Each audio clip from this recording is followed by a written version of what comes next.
Hi, everybody. This is Wes Craven, and Kevin Williamson, I'm director and writer. and this is Scream. Scream. And we're here to sort of fake our way through this. This was the first 5 days of shooting on a little brand new house, actually about 3 years old, and it looks like it's been there for 20 years, built on a 30-acre vineyard. Drew Barrymore introducing our picture, and in a kind of Hitchcockian way, wouldn't you say? Yes, very much so. Since you wrote it. Yes. I'd always in my head imagined that you could get sort of a lead name to play this part. It would be really shocking. And I'm so glad that it sort of turned out that way. And then we got someone like Drew Barrymore, whose performance I think is phenomenal. Right, she was great, terrific. And the house is kind of a star too. I mean, it wonderfully sort of typified the rooms inside with the windows looking out to the outside. So right away we're always reminding the audience that there's a big world out there and showing the little swing there creaking. You wrote that, didn't you, Kevin? No, there wasn't a squeaking swing, was there? I think that was one of Wes's little touches. So we had a lot of fun. It's fun, sort of vamping on a really great script, which is what Kevin gave us. This was a script that caused a huge bidding war in Hollywood, and I think over one weekend it was sold for a gigantic amount of money. Originally titled Scary Movie. Right. Which we all loved, and when Miramax changed it to Scream, we all thought that's really a stupid title. Now we all love Scream. Yeah, it's amazing how that tide turns, isn't it? But I've come to love the title Scream. Me too. I can't imagine it being anything else at this point. Now, cinematically, this is a sort of introduction of themes here with the pulling up the knife and the expanding clock here, which used the popcorn holder as the clock to the theme, going from sort of normal expansion into sort of overkill. He also wrote some wonderful lines here, which at one time I took out about the first nightmare was great and the rest sucked. The rest sucked, because I thought that would make me look like an egomaniac since I was directing the film. But Kevin reminded me that I directed the seventh, and that was included in the films that sucks. It's also the point at which the dialogue becomes sort of self-referential and self-aware, and it sort of lets the audience know that, we're aware of that the horror movies do exist in our film. And, right. Which was one of the breakthrough things of the films. We talk about actual films and a lot of different films and a lot of different film actors. Look, I gotta go. I always thought if you actually had a movie about kids who have seen every horror movie ever made, then that may be the end to scaring the audience in the way that the whole world, these people actually live in a world where all these horror movies have played, and they grew up with their VCRs and they're aware of all this stuff. And what do you do if you get a phone call in the middle of the night and you're in the middle of nowhere? What do you do? And this is definitely an homage to When a Stranger Calls, which was, I think, had a very shocking opening. Right. Now, this is also this moment is very, very important in the telephone voice, which we cast for weeks and weeks and weeks. We finally found I remember that. This wonderful guy, Roger Jackson, is it? Who does a lot of narration and radio voices out of San Francisco, I believe, and he just did the voice to a T, and got that very chilling sense to his. It's very hard to find sometimes people to play evil because they just they don't want to go quite that far into their dark side. But Roger really was able to get there really wonderfully and puts a great tone on the whole movie. It was really amazing watching it because, we were all outside in the rain at this point while this is being filmed, and Roger was outside in the rain on a phone talking to her. Right. We never saw let Drew see Roger at all. She never met him. That's right. She didn't know who he was. We also had to do these calls over a real telephone, and I think about 3 a.m. we got a call from the sheriff's department demanding that we say who we were because they thought there was an actual killer tormenting somebody.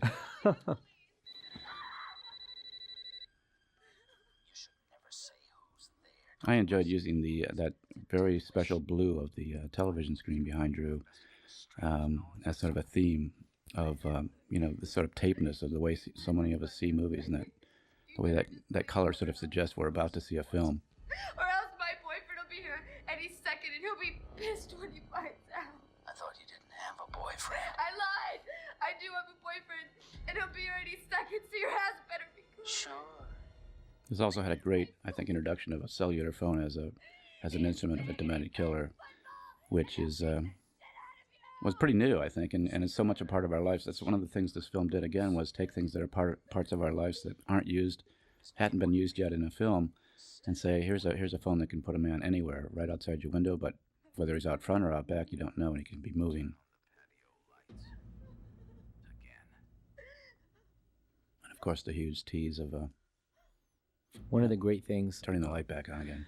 for me was to watch you work with Drew and how you brought her to this level on repeated takes, take after take after take, and she was always there. It was really, for me, it was a great learning experience to watch you in action here. Yeah, well, it was a matter of Drew putting an enormous amount of trust in me, and we had a couple key sentences or key situations that we would refer to. The night before we started shooting, she told me a horrible story of a newspaper article of a dog being burned by its owner and set afire, and she started crying as she was telling me this. So every time that I needed her to get over that edge into complete, tears, I would just say, "Drew, I'm lighting the lighter," and she would just burst into tears. So, not everybody will tell you a story like that. That's so close to their heart. Drew is very much of an animal lover. So that allowed us to just get to that place of sort of ultimate horror where people are doing things you can't comprehend why they would ever do such a thing. This is incidentally one of the areas that was censored by the Motion Picture Association of America, Kevin's entrails coming out. Kevin is the actor outside who... not your entrails, but the actor outside playing Steve, who was one of the very last contenders for the part of Billy, and a great actor who has gone on to doing a lot of very interesting roles.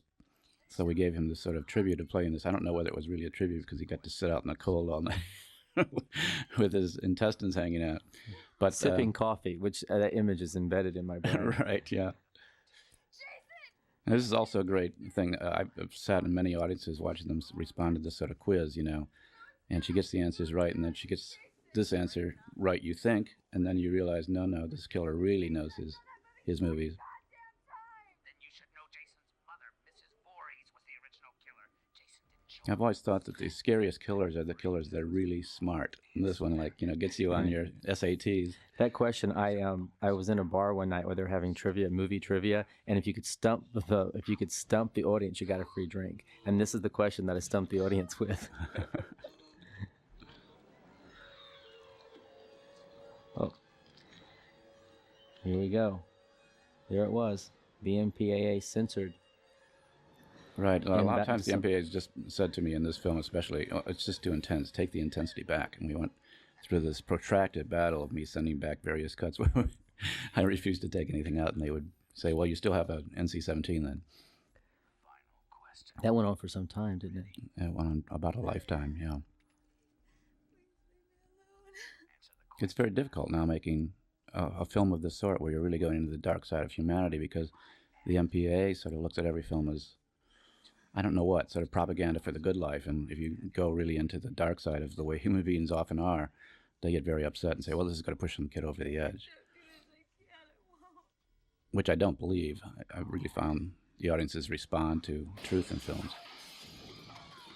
Well, this is also breaking the barrier here. To go back to sort of the themes, we've established all this house with glass everywhere, and when he throws the chair through the window, you know that there's no longer any barrier of safety whatsoever.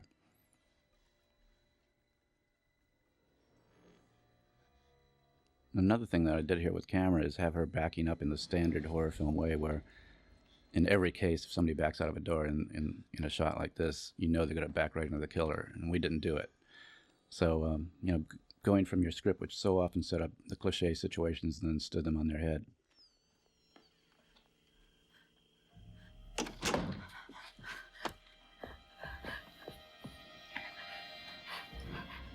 Nothing you did, Kevin, which was difficult. You wrote this part for a master killer, but you never accounted for how nobody could guess who he was by looking at his feet or hands. I know. I mean, one of the first script meetings I had with Wes was, well, he's wearing a mask, but what else is he wearing? I mean, we're gonna be able to tell who the killer is just by the other clothes on his body. And I just kind of looked at him and said, not my problem. I'm the writer. Right. So we went through many, many costume permutations on this. And for a long while, because Kevin had said in the script it's a ghost mask, we were going with a white figure. And at the last minute, our producer, Marianne Madalena, said, I think black would look a lot scarier. So we went with black, and there we were. The mask itself we found in a house that we were location scouting at, and it was just an off-the-shelf item that is available in just about any dime store around Halloween time.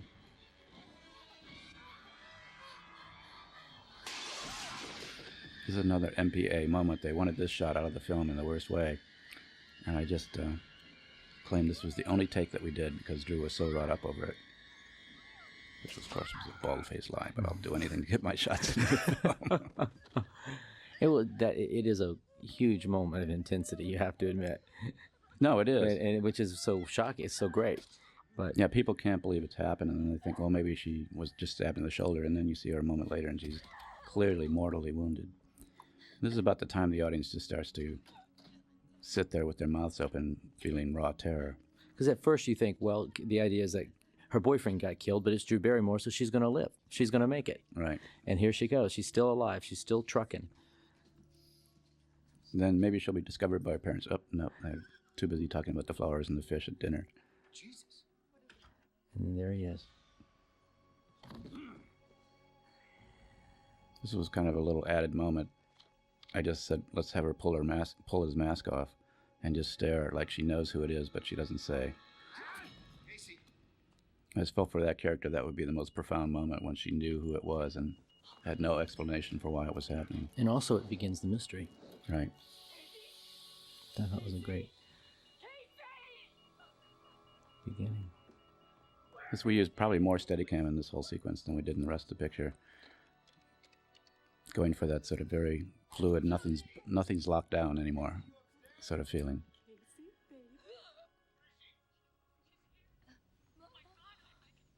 And she will just not let the phone go. All right. Which gave that last tenuous contact between parent and child. And then coming up with the final shot of this sequence is where the MPA really went berserk, and we ended up having to cut frames out of every shot and, really shorten it much, much more than I would have cared to. And that line there, of course, is lifted from Halloween. Right. The Mackenzie line. Here we go.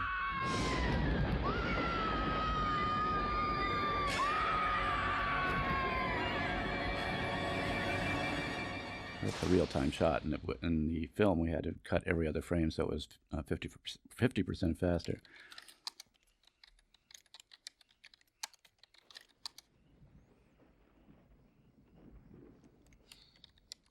Now you think things are going to be peaceful, and then immediately we introduce the sound outside, and the audience is thinking, oh my God, I'm not going to kill somebody else.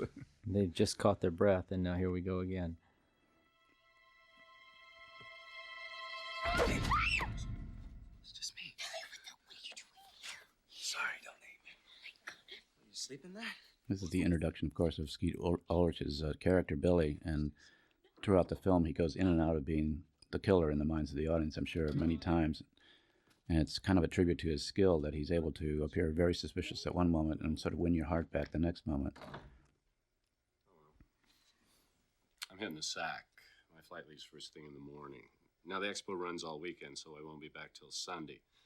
There's cash on the table. He also wrote into the script this very weird thing of one door opening partially and blocking another door, which we searched for endlessly throughout Northern California and never found a single house that was like that. Well, the bedroom I had growing up had that thing where if you opened the closet door and someone opened the bedroom door, it just jammed the whole mess and you couldn't get in or out or anything.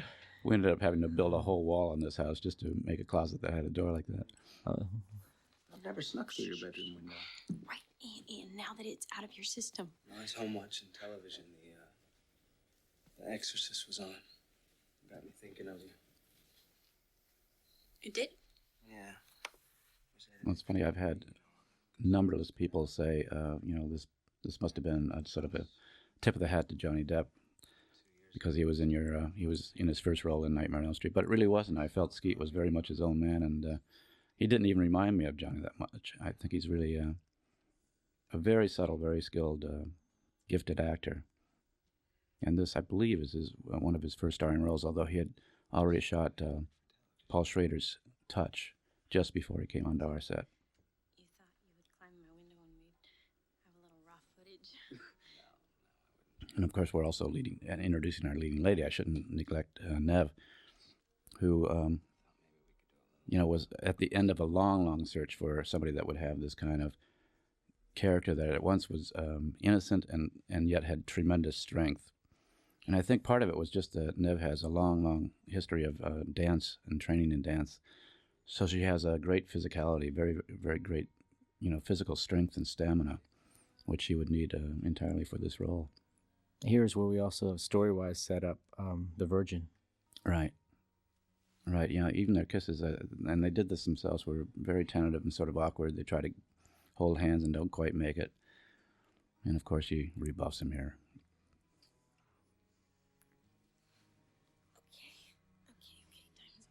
Which is just one of the standard cliches of the genre. The whole idea of the virgin being the heroine, the good girl, the girl who lives. And so I wanted to set up the idea, well, what would happen if you had a woman in one of these movies who actually did go all the way? Would she live? Would the audience, think for a second she's going to die, she's going to go on? What's going to happen? It was just one more way that I wanted to take the rules of the genre and sort of spin them. Yeah, in fact, later you have a character, Randy, saying what the rules are, and you must never have sex because that means you'll be dead. And of course, at the very moment, that's the moment that Sid's upstairs having her tryst with Billy. Hey, Billy, would you settle for a PG-13 relationship? What's that?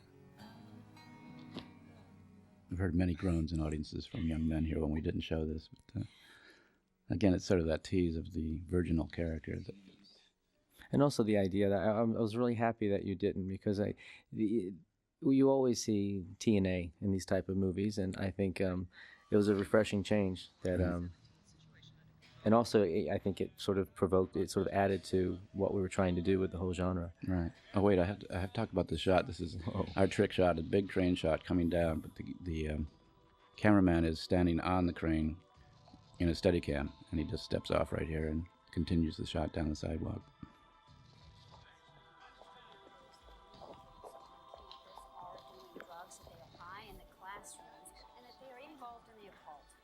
There's Linda Blair in the background talking about things of occult nature happening in the school. She was great. Yeah. And there's the introduction of Gail Weathers. Right. Courtney actually had found a pack of gum that had gum exactly the same color as her suit. She was very disappointed when we didn't stay in the shot that long. And now we start to introduce the other characters in the film. Tatum. Rose McGowan. Who dyed her hair. We were dyeing everybody's hair in this movie to make them sort of contrast each other. I was talking to somebody at dinner the other night and said this was his favorite line in the whole movie. When Nev says, she sits next to me in English, and Rose says, not anymore, she doesn't. Which is like sort of that cynical, sharp edge to this film that runs throughout. Yeah, I certainly, was it never meant to be anything but a wicked film? That's true, and I think it's very unusual in that sense that a lot of the kids are very uncaring, very centered around their own lives. And in some ways it sets off Nev's character even more so. Who's up next? Sidney Prescott. Well, this moment always gets a sort of a chuckle and amazed response from the audience when they see the Fonz up there. And Henry is represented by my agent. We met about a year ago, and I was really astonished when he said he wanted to be in this film. But he played it with a sort of malicious glee, which I thought was really amazing. He's just about over the edge here on touching a bit too much. Even the sheriff sort of gives him a look here, which the actors just instinctively went to. It was really great. Yeah, it's sort of the beginning of the red herrings. Right. Exactly.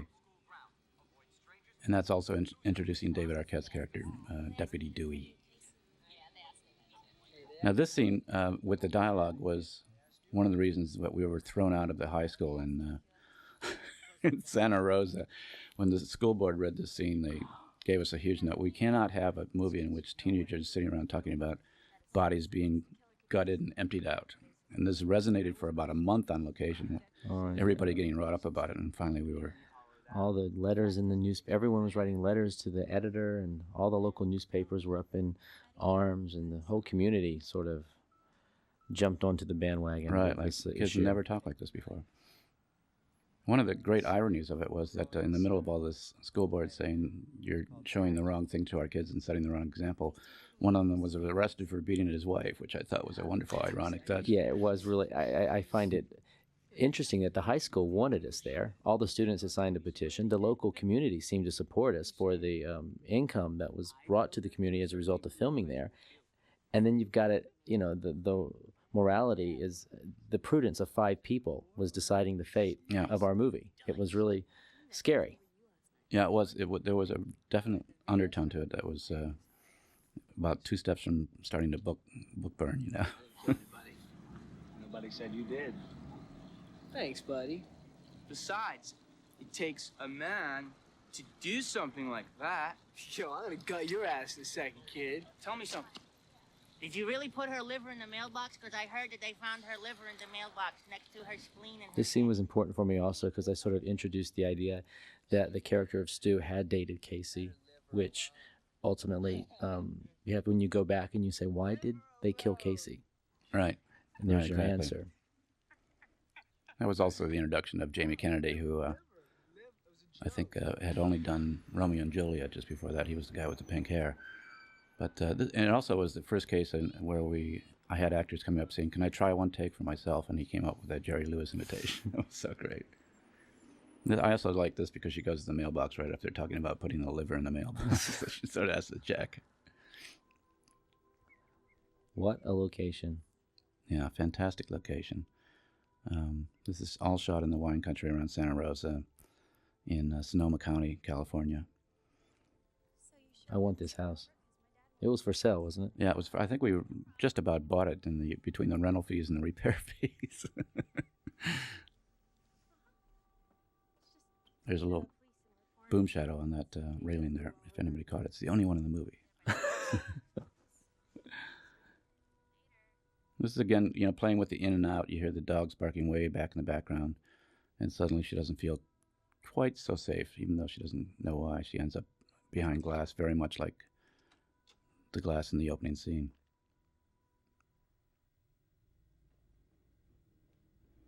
And another cliche situation where we bring them down, the music is sort of building, and as she opens the closet door, where so many villains always lunge out, nothing happens. Trying all the time to keep the audience kind of off balance as you did in the script.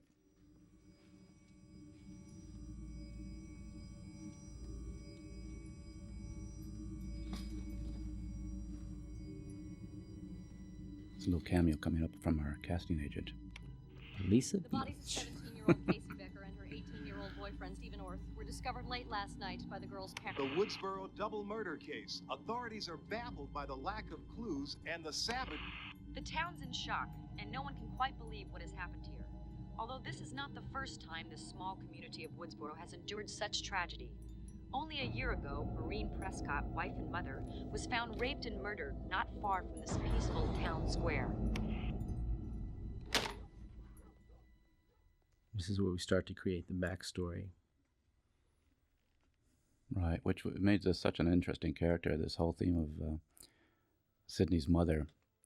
Sydney as the victim, the mother, of course, is the original victim, and the mother sort of kept as this, wonderful, pure mother that was lost, and in the whole course of the movie is kind of Sydney's readjustment of her reality based on other people's information about the mother. I thought up to this point, we've created the present. Now we sort of introduce the past. And hopefully it'll just sort of propel the audience to want to know what's going to lay ahead.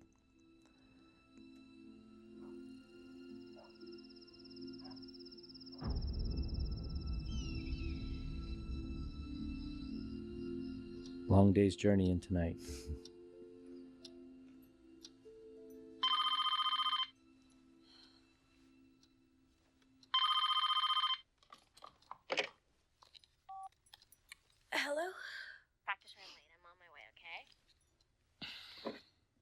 Here comes the line that I get harassed about more than any other line in the movie. The Tom Cruise line? Yeah. Well, that one and one other one that'll be popping up real soon, too. Swing by the video store. I was thinking Tom Cruise and all the right moves. You know, if you pause it just right, you can see his penis. Whatever, just hurry, okay? Ta-ta, Sid.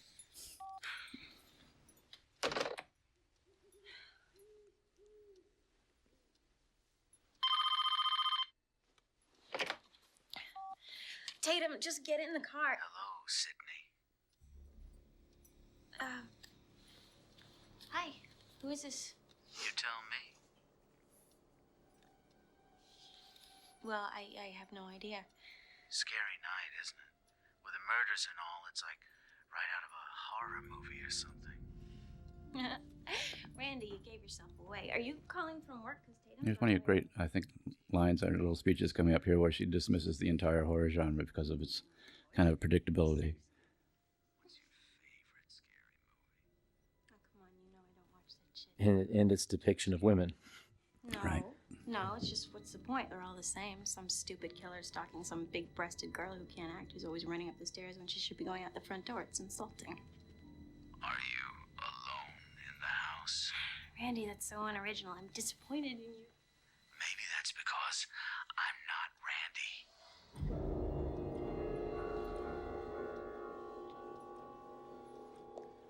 This is a great setup. I mean, at the same time, you're saying this is not a movie you're watching. This is real life talking about movies. She's ending up doing the things that she's even aware of that you should not be doing. For instance, going out onto the porch, when you hear the voice. I just love those audience members that just don't go out there. And they're yelling at the screen. Oh, yeah?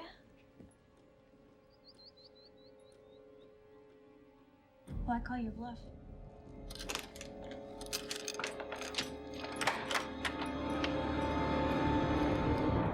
I love that music cue. I think Marco. Yeah, we should mention Marco Beltrami, first time composer of a feature film. He's done some television work. Very young man. Was found by my assistant, Julie Pleck, when she was on the internet and in a thing called Hollywood Cafe.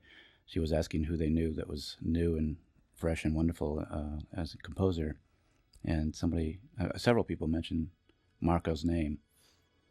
And I sent for her some music from him and just heard it and loved it. And we hired him. He did a fantastic job. Incredible job.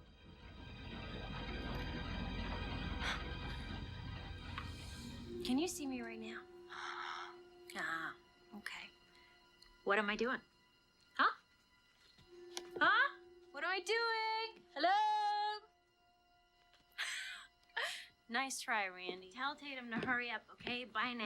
If you hang up on me, you'll die just like your mother. Do you want to die, Sydney? Your mother sure didn't. Fuck you, you creep. Now, of course, here we pay off the way we said, no, nobody's ever going to come out of the closet. Boom.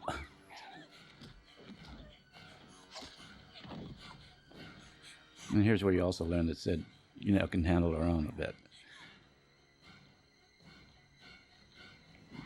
Ooh, head bash. Ouch.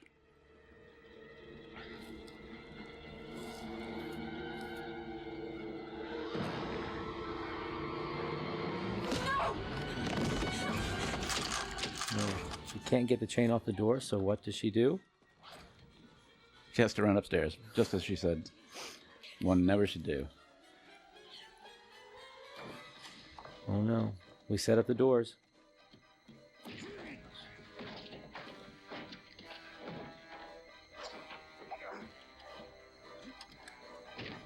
There was always a fine line in staging these scenes between making the killer very scary or making him appear dumb because he gets hit over the head or smashed with a door or something. So we actually had a shot there of him being hit over the head with a picture and falling back down the stairs, but it started to make him look too much like a clown. And also, in this moment is where she types in her location, which is 34 Elm Street, which we cut out for, I guess, time. Yeah, time. He's in the house. No, he's in the house. He's gonna kill him. He's gone.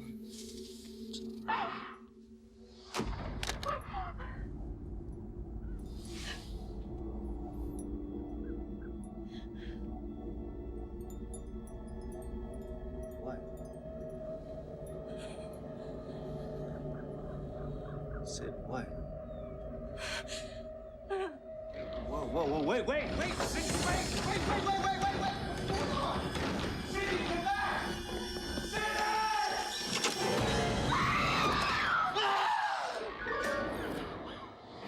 That's a great moment. I think it gets a big jump out of the audience. It was David Arquette just improvising madly there. I just said, scream as loud as she does, and he did this whole thing.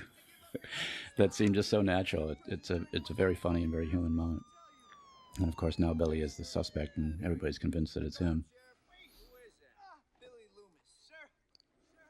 There's a note on this actor, Joseph Whipp. I've worked with many times, and he was the kind of the sergeant in the original Nightmare on Elm Street that appeared at the house at the end and was noticing that Nancy was locked into her house. So the backstory that I put in is that he was so upset by the events of Nightmare on Elm Street that he moved to a small town in Northern California.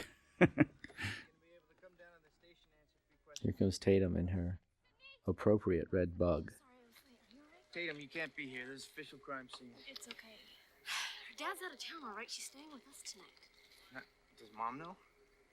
Yes, doofus. Let's get you out of here. Established that they're brother and sister. Right. Now, you won't believe this. Creepy, huh? I think a nice moment for Rose McGowan too. Just she has a great comedic flair. That's wonderful to watch. Yeah, sure.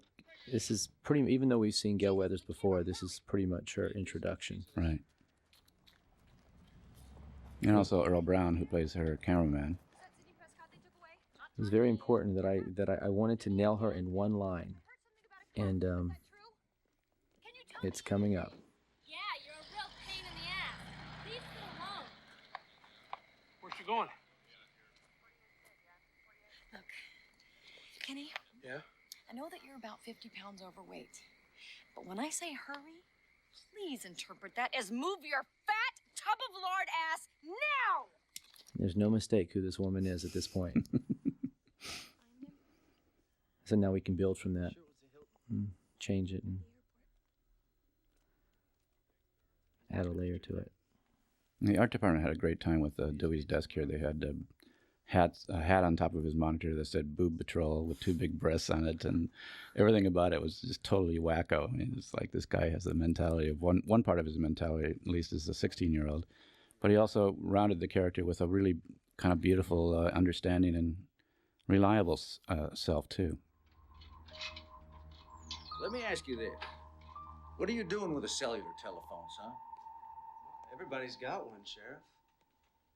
No, I didn't make those calls, I swear. Why don't you check the phone bill, for Christ's sake? Call Vital Phone Comp. They got the records of every number dialed. Thanks, Hank. We're on top of it. What were you doing over at Sydney's house tonight? I wanted to see her, that's all. And last night? Sydney said you crawled through a window last night, too. You went out last night? I was watching TV. I got bored. I decided to go for a ride. Did you happen to ride by Casey Becker's house? No. No, I didn't. Sheriff, I didn't kill anybody. The idea here for me was that I point the finger at him so blatantly that the audience immediately knows, no, he's not the killer. And Right. And then in the very next beat, you spend the rest of the movie challenging that. Right, because there's something in his look here that you don't know whether it's somebody that's been terribly hurt or whether it's really a killer.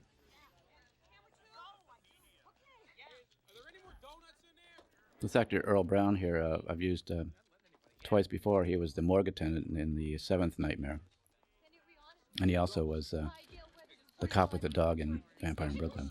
Sydney Prescott. Hey, watch it, Larry. Hey, don't touch my breast. Come on. Tell him. Just wait Sydney. for the lawyer, Billy. Sydney, come on. You know me. Come on. Sydney, look at me. See trouble. Come on.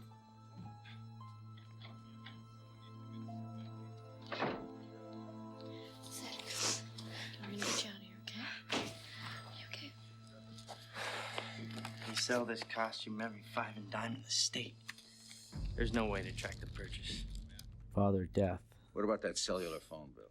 Well, we're pulling Loomis's account. We won't know anything until the morning. Oh, come on. That was my little misdirection. Put the word father in there. Maybe everybody will think that it's her father, Sid's father, who's mysteriously missing. For the entire film.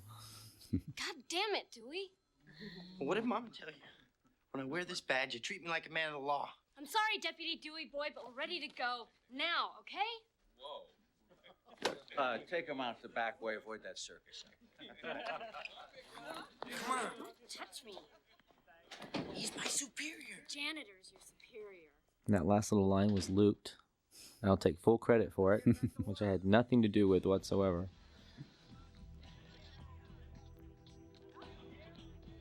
All these people in the background here are not paid extras. They're all the people of the town. I just saw them all standing behind our kind of police barricades. And I said, oh, let's just use them as the spectators. Free extras. There she is. Sydney! Hi. Some night, what happened? Are you all right? She's not answering any questions, all right? Just leave us alone. No, Tatum, it's okay. She's just doing her job, right, Kim? Yes, that's right. So, how's the book?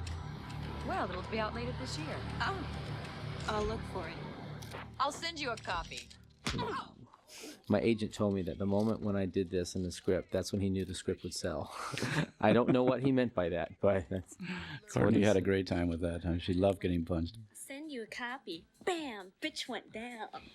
I'll send you a copy. Bam! Sid, super bitch. You are so cool. Thought you might want some ice for that right hook. Note the picture of Grant Goodeve in the background.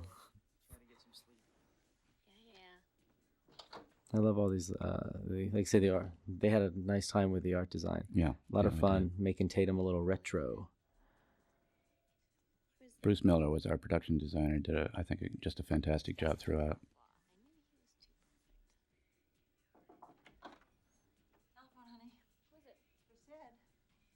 My dad? I also like the way Tatum in this scene actually becomes a little girl. Mm-hmm. Whereas before we've seen her as this tough little hard-edged girl, and in her world, she's got a bunny rabbit and her hair's up. Hello? Hello, Sydney. No! She's not safe anywhere. Boyfriend. An innocent guy doesn't stand a chance with you. Leave me alone! Looks like you fingered the wrong guy. Again. Who are you? Don't worry. You'll find out soon enough. I promise. What? No, I kept Dewey, of course, out of sight until the conversation was over, so everybody could suspect it was Dewey in his room. Exactly. This town is Healdsburg, California, which is one of the small sort of wine country towns up in Northern California. Great, wonderful town, very open to us, and everybody was really wonderful to us, as opposed to some other towns up there. Now the audience knows that whoever is killing people also killed her mother. So now we've connected the heroine to the killer. We've upped the stakes. This is Liev Schreiber, an actor who recently had a starring role in Ransom as one of the kidnappers. He was also in a lot of independent films this past year, Walking and Talking, one of them, which was a great movie. Cellular bill was clean. He didn't make those calls. We're checking every cellular account in the county. Any calls made to you or Casey Becker are being cross-referenced. It's going to take some time, but we'll find him. See, here's Dewey being very real, I think, which is fun to have this character have so many different sides to him.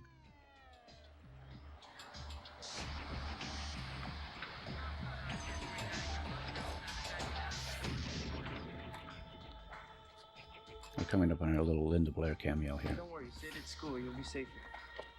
So how does it feel to be almost brutally butchered? Hey, now leave her alone. People want to know. They have a right to know.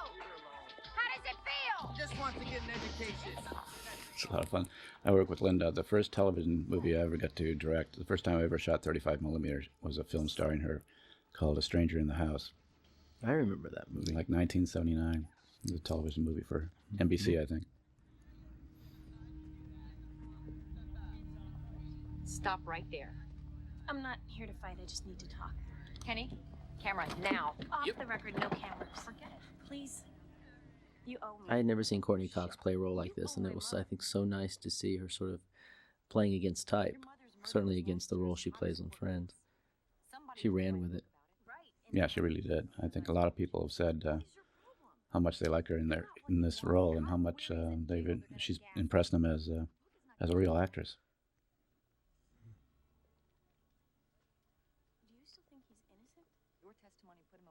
And that one little close-up of Kenny the cameraman sort of throws him in the bag as a suspect. Mm-hmm.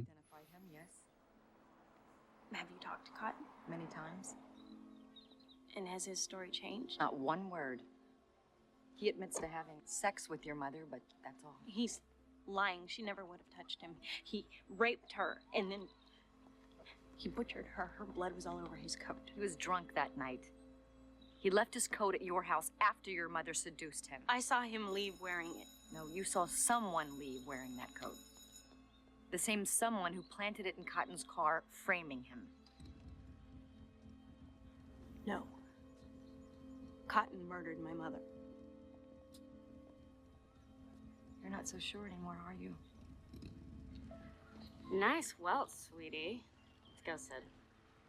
The killer's still on the loose, isn't he? That's one of the charming things about this about the script, I should say, is that you have such a complex sort of backstory that keeps changing the reality of Sid's world and her memories.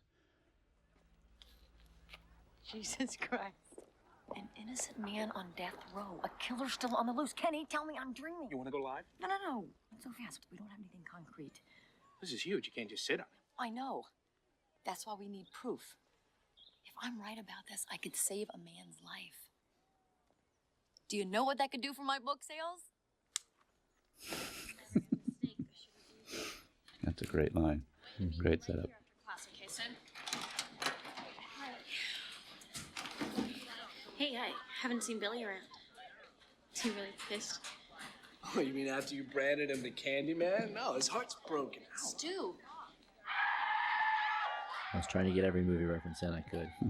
How many references do you think there are in this film? I don't know. I'd have to check the internet. Someone's documenting them. A guy named Bruce in Wisconsin. You know, I haven't mentioned Matthew Lillard yet, but he did a magnificent job playing Stu. Oh yeah. Which, I mean, I admit to being, I think that was the most underwritten role in the film. To my own, I'll critique my own work. I felt like it was sort of it was the underwritten role, and he just came on board and ran with it and turned it into one of the most memorable characters in the film. Yeah, absolutely. Fantastic energy, great intelligence, and later I'll point out a couple of lines that he improvised that are absolutely, showstoppers. Which I take full credit for.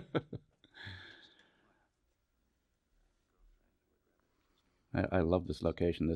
Because we were not allowed to shoot in the high school in Santa Rosa because of script content, we ended up at this beautiful little community center in Sonoma County, which used to be an elementary school with real wooden floors and everything else that gave it again that sense of just warmth and middle America beauty. Brain leaking.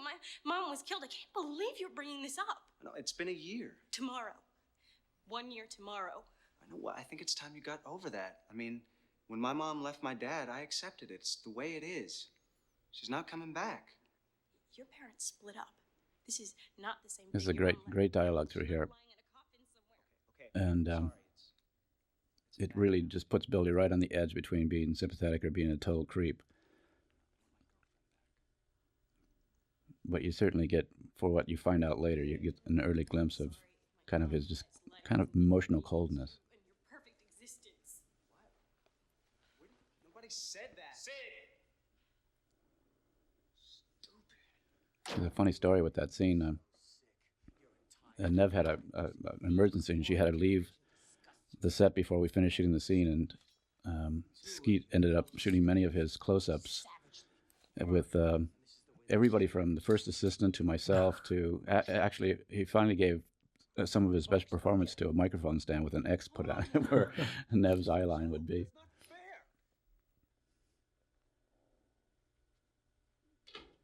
This is a great moment for Henry too. I love the way whose idea was it to do the scissors? I don't think that was mine.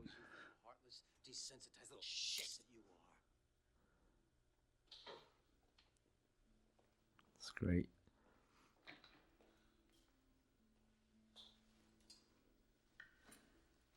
That scene was the other one that Santa Rosa just had conniptions about. The foul-mouthed principal, as he was referred to endlessly for about a month in the newspaper. He called students shits. Which has obviously never been done in the history of the world. Ever. She did it. What if Sydney killed Casey and Steve? Why would she do that? Maybe she had the hots for Steve and killed them both in a jealous rage. What would Sydney want with Steve? She has her own bubble butt boyfriend, Billy. Maybe she's a slut, just like her mother. You're evil. Please, it's a common fact. Her mother was a tramp. Cut some slack. She watched her mom get This was a scene that at one time was going to be cut because it was so isolated, and I didn't realize how important it was till I saw what you did with it. Yeah, we did take it out because it does cut perfectly to remove it, but it tells so much about Sid instead of her growing confusion about who and what she really is and where she's come from. It's also very funny dialogue, but very cold. It's a very black humor you have in this. And Nev's reactions to it, I think, were just wonderful for the character. Yeah, and I guess what I saw when I was writing it, I just sort of saw the black, cold humor of it. And then when you're watching it, it becomes like a huge emotional moment for our lead character, which I never anticipated when I wrote it. Right. That's when I saw it. It was great. Now, this is a classic scene of who's in the stall in scary movies in general. I think the last time I saw it was in oh gosh, I put myself into a blind alley. Copycat, I believe, the movie. Oh, that's where right. They had it coming down. But it's been done many, many times, so we had fun sort of, again, pointing to one of the cliches of the horror films and then sort of twisting it a bit.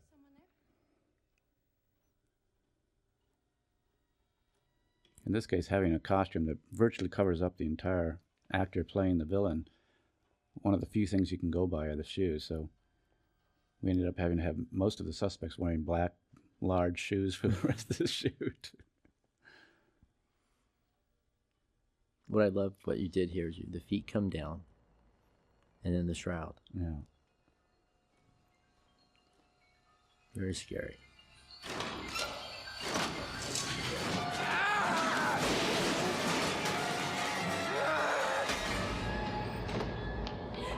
In what appears to be a prank, several students were seen wearing scary masks.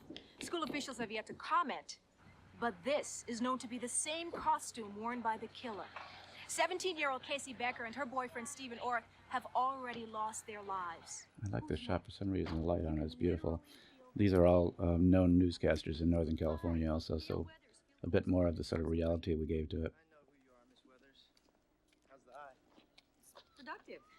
Is there a problem on campus? No, everything's under control. Well, of course, you're here. Now, David is a huge admirer of Elvis Presley. I think you can see part of his love of that in this scene and a couple of the looks he gives. You look awfully young to be a police officer. I'm 25 years old. You know, in a demographic study, I proved to be most popular amongst males 11 to 24. I guess I just missed you. Of course, you don't look a day over 12, except in that upper torso area. Does the force require you to work out? No, ma'am. Because of my boyish good looks, muscle mass has increased my acceptance as a serious police officer. I need your attention now, kids. Due to the recent events that have occurred, effective immediately, all classes are suspended until further notice. The Woodsboro Police Department has issued a citywide curfew beginning at 9 o'clock tonight. Looks like we've got a serial killer on our hands. Well, serial killer's not really accurate. Gotta knock off a couple more to get that title. Well, we can hope, can't we? I mean, we certainly don't have any leads. Have you located Sydney's father yet? No, not yet. Well, he's not a suspect, is he? We haven't ruled him out as a possibility. If you'll excuse me. I'm sorry. Am I keeping you?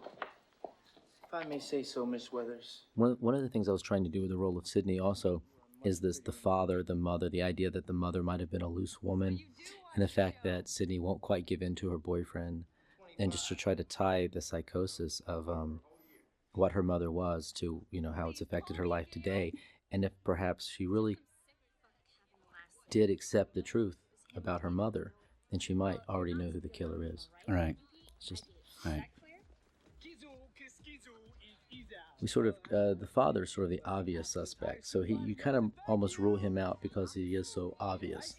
And but one of the things I was trying to do is establish her past, her father, her mother. Her mother was a loose woman, and Sydney's a virgin, and she's sort of her sexual life is sort of guarded by this knowledge of her mother. And if she accepted the truth that her mother, yes, indeed was a tramp, so to speak, then maybe Sydney would already know who the killer was. It's, right. It's sort of her denial system at full force. I was just trying to tie all the cliches together. Cool. You guys bring food, all right?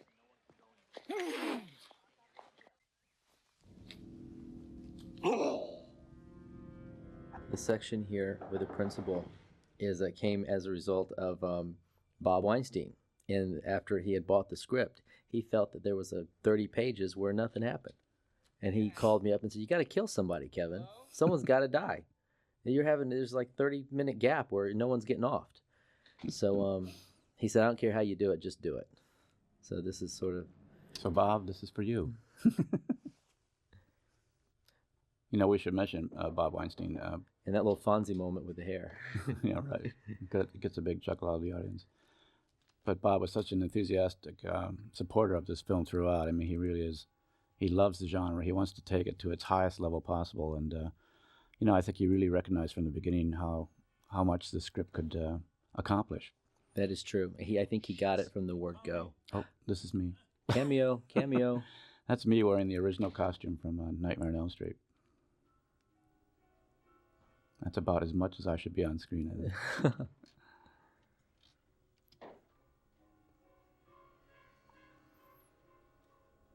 I remember before Wes would agree to do the movie, Bob had to talk to some lesser directors about it, and a lot of people were commenting on the humor and saw it as a comedy. And Bob would call me and say, "No, this is not a comedy. Tell me, Kevin, it's a scary movie, right?" I said, "Yes, that's the title of the movie. It is a scary movie." And so many directors saw it as a comedy, and I'm so glad that Bob was in sync and got the right director to do the job. I'm glad you finally agreed to do it. Well, it's interesting. It's a very tricky mix, and I've done it badly in other films. I think you cannot be funny when somebody's dying, as here. I mean, you really suddenly feel for this man, and he's a human being. But the tension in between is quite often distilled from. I love that shot. That was a little optical that we did. It turned out very well. That was such a surprise. No one told me. I had to discover that on my own. And speaking of Bob Weinstein, that was his idea. Why don't you go in and get a really tight shot of his eye? So I did that and then added the reflection.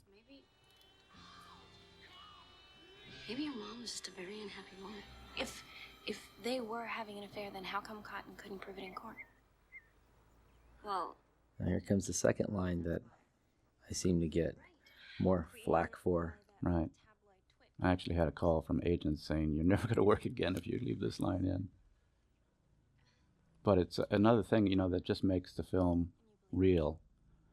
Because it's normally, nobody would ever mention these things in a film. I mean, you can only hear that Richard Gere gerbil story so many times before you have to start believing it. And it puts that sort of edge of cynicism on it that I think is a part of life today that, like it or not, is just there. If I was wrong about Cotton Weary, then... Here's one of my other favorite lines, the Wes Carpenter line. Starting to sound like some Wes Carpenter flickers. Don't freak yourself out, okay? We've got a long night ahead of us. Okay? Let's boogie.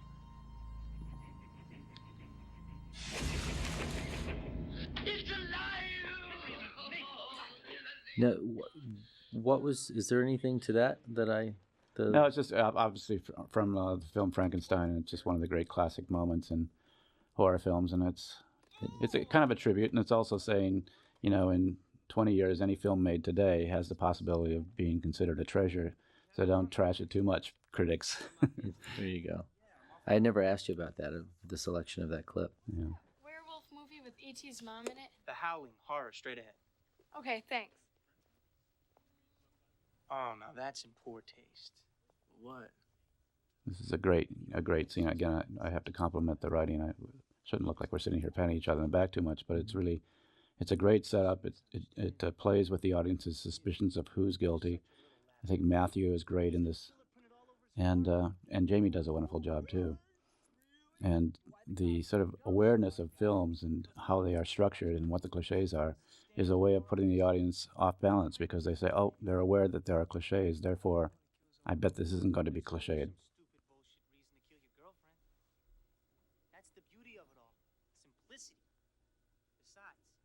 I love the extra. She takes off. I went through 3 extras before I got somebody that could give a decent reaction. That was a very important reaction. What, she's saving herself for you? Maybe. Now that Billy tried to mutilate her, do you think Sid would go out with me? He kills me. No, I don't at all. No. You know what I think it is? I think it's her father. Why can't they find her pops, man? Because he's probably dead. His body will come popping up in the last reel somewhere. Eyes gouged out, fingers cut off, teeth knocked out. See, the police are always off track with this shit. If they'd watch Prom Night, they'd save time. There's a formula to it. A very simple formula. Everybody's a suspect. Prom Night was very good. I mean, it wasn't one of my favorite films by any means, but it was certainly a film that really did have a red herring filled day. And since we were having a little fun with that, it's one of the reasons it got thrown in. Right. Because there was the sheriff, the janitor, all those characters were red herrings in Prom Night, and we sort of made fun of them here. Now here's a framing and a staging that is very similar to the end scene in the film. It's kind of an anticipation of Stu over Billy's shoulder in the kitchen later. Millennium, that was Wes Craven's word. Very nice. Figure we had to acknowledge that, even though it'll be out of date in 4 years. I think in a way this is a millennial film. There's definitely a tone, I think, that comes over a culture towards the end of a century, and certainly towards the end of a millennium, where you feel like nothing is quite in the right place anymore. And you're sort of moving towards some grim, dark revelation. Whether that's true or not, I think that tone creeps over a culture. Is that where the word postmodern horror comes from? No, I don't think so. What is postmodern horror? Well, God knows. I think it's like existentialism used to be. It's one of those words that are just thrown in all the time now. Because if this movie is postmodern horror, that means that the next movie has to be post-modern horror. We'll just call it P2.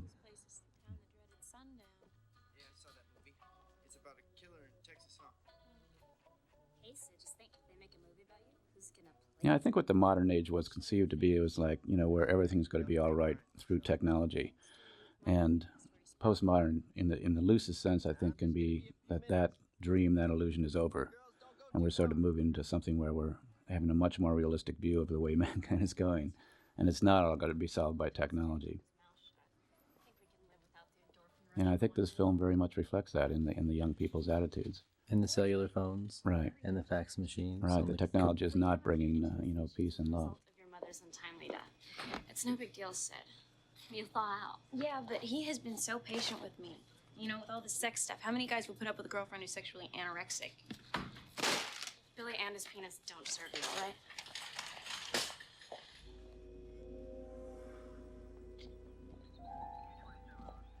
I had to be careful staging this to try to keep all the suspects alive. So I made sure that Dewey, instead of going towards the station, wandered off at the end of the previous scene and comes back in this scene. And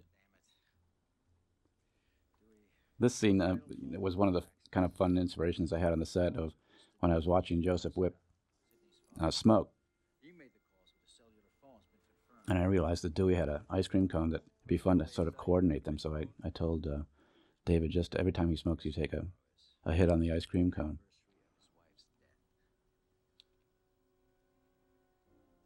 Of course, Joseph Whipp had quit smoking about 10 years before, so he was like dying to be doing this scene.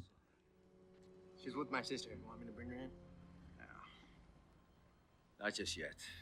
Let's Find Neil first, make sure he's our man. And here's the misdirection, the famous shoe, that the same as from the stall. You stay close to Sydney. Don't let her out of your sight. Yes, sir.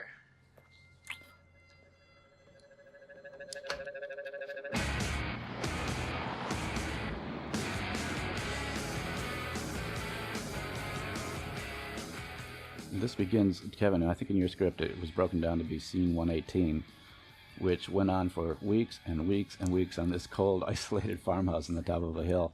And at the end, when we finally finished shooting this whole ending sequence, we all had T-shirts made that we survived scene 118, and that's where we had our cast and crew picture taken. You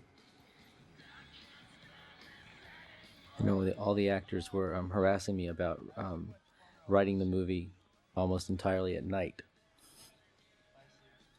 That's almost always the case, having done a career of making scary movies. You know, most of the time you're working at night in just the most miserable, cold situations imaginable. I think it was Jamie Kennedy who said, you know, if I really wanted to break a cliche, I would have had the whole movie during the day. Right. There's the old beer bong, which I made. Is that the one that I... Yeah, that's the one you brought to me, because I didn't know what it was. And I, of course, knew too well what one was. So I went to the store and bought a funnel for him.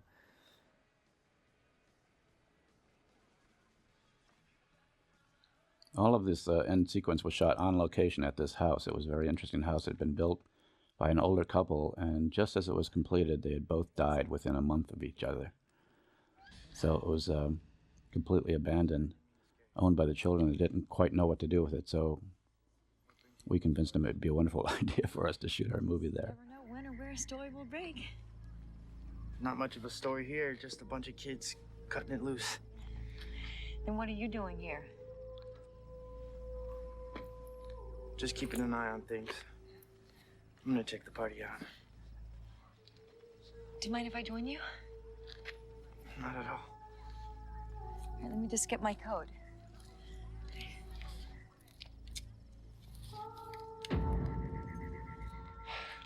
And we start to set up another little piece of technology. Right. Oh, yeah. How many Evil Dead? Yeah! How many Hellraisers? Right here. Fog, Terror Train, Prom Night. How come Jamie Lee Curtis is in all of these movies? She's the Scream queen. You know, with a set of lungs like that, she should be. Yeah. Tits. See? Oh, get it.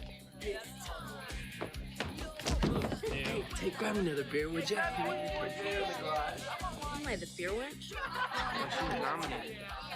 She was nominated for Terror You were not gonna believe who was here. It's that chick from Top Story. Gail Levier.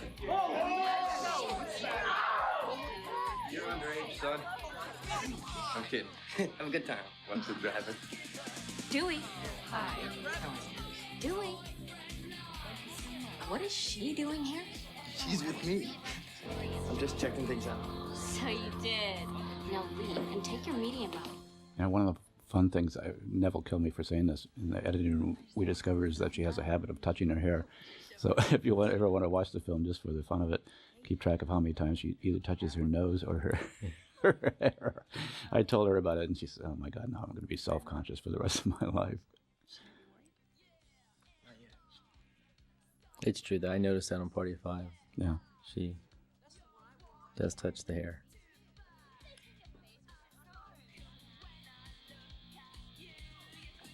This is the favorite shot of many teenage boys.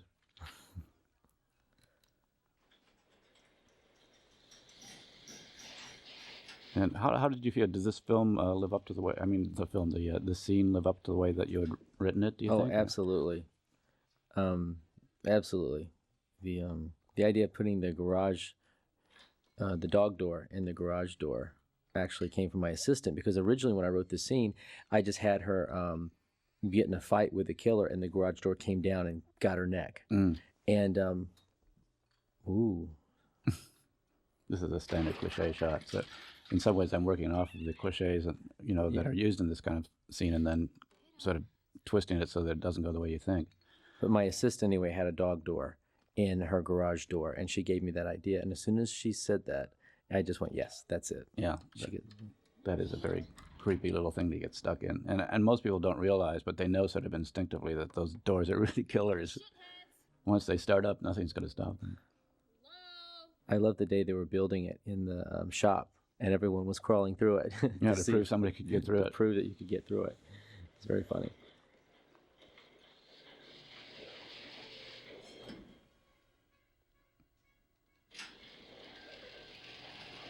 I found this to be very scary, actually, and to this, because she just turns around and there he is.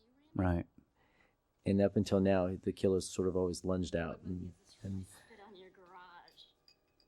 You know, I should mention somebody's name here. Dane Farwell is the stuntman that played the killer most of the time, I would say.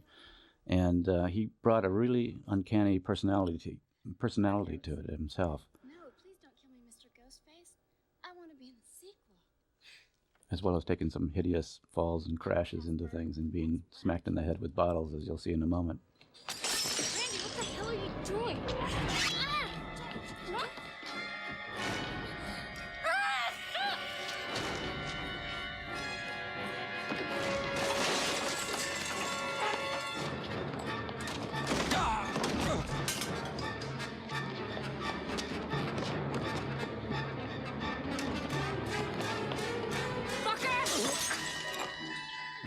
Those were two one-take only shots. The thrower was my stunt coordinator, Tony Caesar, who turned out to be a deadeye.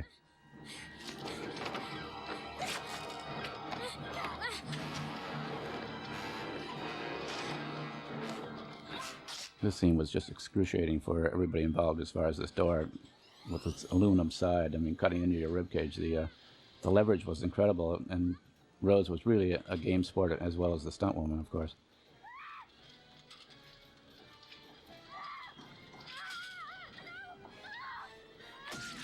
Was that another MPAA cut? Yes, that was an MPAA cut. They made a short note shot.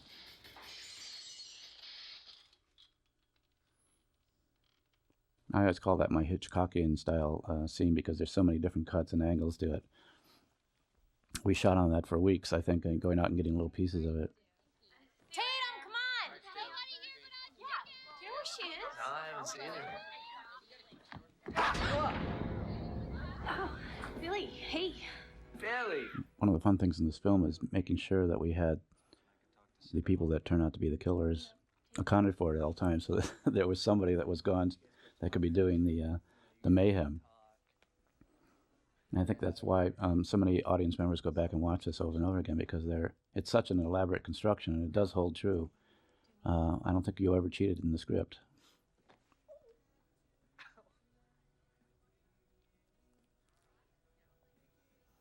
What's interesting is when I set out to write it, I wasn't so concerned with that. I just sort of was concerned about who the killer was, who, what their motive was, how they were carrying out their plan, and it all fell into place. Mm. And going back in retrospect, I was like, yeah, it did all sort of work out. It was one of those sort of miraculous things that you just, because it could have been a very, very confusing hole to work out, right, to work through. This is fun for me because you've got a situation where you've got about 4 types of media working at once. You've got the film the audience is actually watching. You've got people watching on video cams that are live. You've got kids watching movies and talking about those.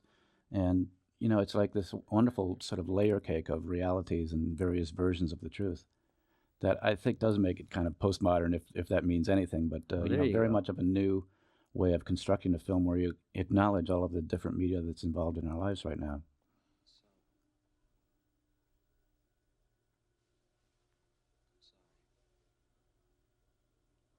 I think this also is a beautifully written scene, and I think the kids did a great job with it, where Skeet just takes you back and forth between suspecting him, not suspecting him, suspecting, not suspecting.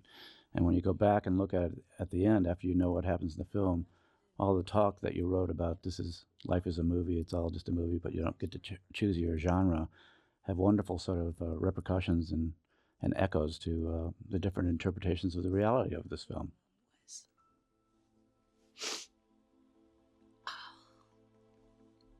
Yeah, I think I'm really scared. that I'm gonna turn out just like her, you know? Like the bad seed or something. And I know it doesn't make sense. Yeah, it does. It's like Jodie Foster in Silence of the Lambs when she keeps having flashbacks of her dead father. Skeet was always thinking, too, he would tell me between takes, did you notice I looked over towards where Stu's going to be coming out later? So he's always keeping his character, right, so that he knew inwardly he was the killer and checking out, making sure their plan was, being arranged correct and the timing was going to be right. But at the same time, he's pulling off this very sympathetic, very real character. And one of the fun things is to go back and watch the movie again, and you see all the little looks and the little nuances between the two of them. Right.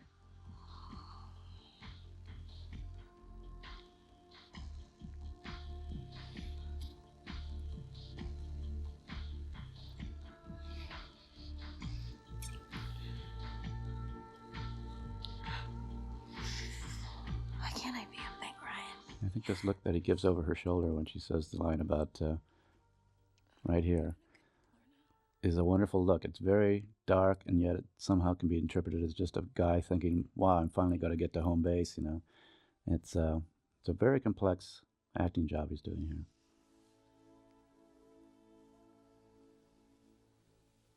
Are you sure? Yeah. I think so. And of course, you're breaking the cliche because now the heroine is going to have sex, and that's just not done. She's In working. fact, Randy's about to give the rules downstairs. She's working through the trauma of her mother. She's going to have sex, and now the audience is left to question, will she or won't she live?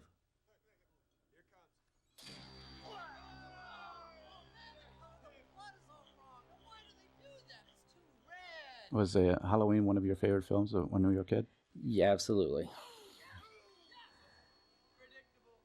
I mean, you'll notice that there was a girl was killed in a garage in Halloween, and we killed someone in a garage in Halloween, and the girl was popping popcorn in Halloween. She's popping popcorn. There's I sort of sprinkled little Halloween moments through this film.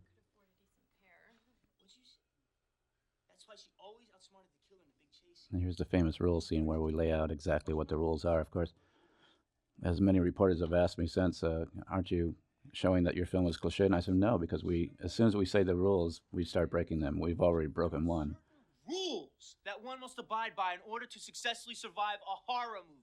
For instance, number 1, you can never have sex. Big no-no! And there's a knife on the screen from the kitchen. It's like this theme of the naked blade is throughout the film.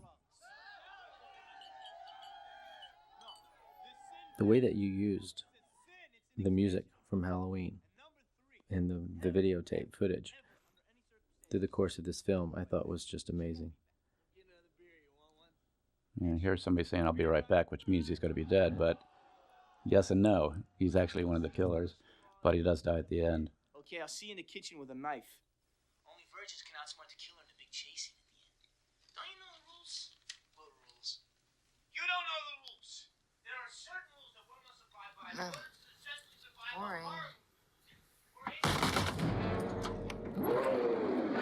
The sheriff just radioed. Somebody reported a car in the bushes down the road. I'm gonna go check it out. You care to join me? I'd love to. This is sort of Dewey's last stab at being a suspect, I think, when he puts the flashlight under his face. Something David did on his own, which I thought was a very nice little touch. Wait, excuse me, man.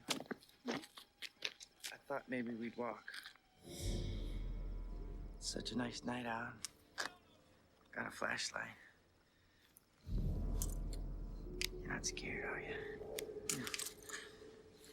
All right. Great.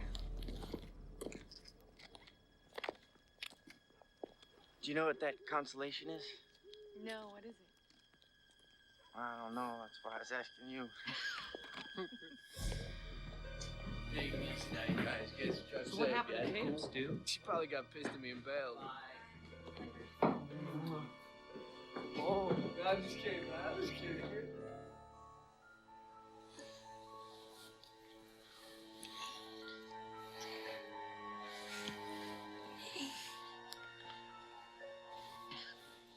kind of a repeat of their opening scene. And she does push him away, but then she shows that she's going to give herself to him. And we're paralleling, as you did in the script, the scene in the movie and the kids talking about the gratuitous tit shot with our shot, which we block. And that was written into the script, I think, to, again, to sort of disappoint the audience in a way that we're not going to do what you think we're going to do here. Hello? Yeah? And now we're into John Carpenter's music, I believe. Holy shit. No. Listen up. They found Principal Henry dead. He was gutted and hung from the goalpost on the football field. What are we waiting for? Let's go over there before they pry. That was a problem in the script. I didn't know how to get rid of all the partiers. You know, we wanted to isolate our core group. And then once when Bob came up with the idea, when Bob said you have to kill somebody else, and I chose the principal, then there was the answer. Right. And in addition, I got to carry on that hard-edged, cynical attitude that children have today. Yeah, it's funny and terrifying at the same time, the way they run out.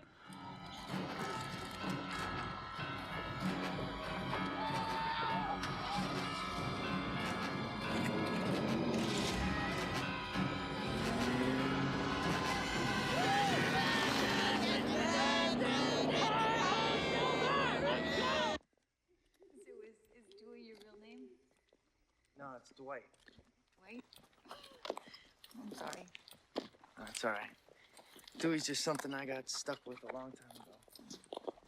Well, I like it. I think this scene is so warm and genuine between these two. They had a real affection for each other. They became very close friends on the set, and it really shows. They enjoyed working with each other. And I think by the end of this scene, you no longer suspect either one of them, and they sort of swing over to being the good guys.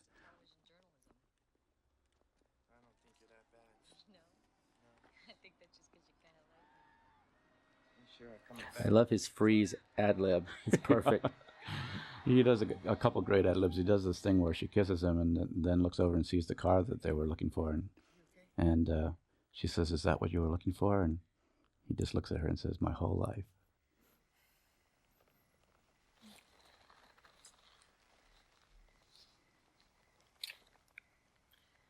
I'm sorry. I'm on duty.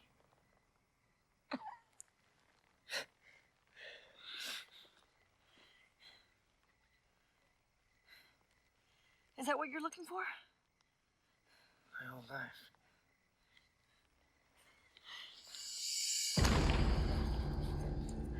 Damn.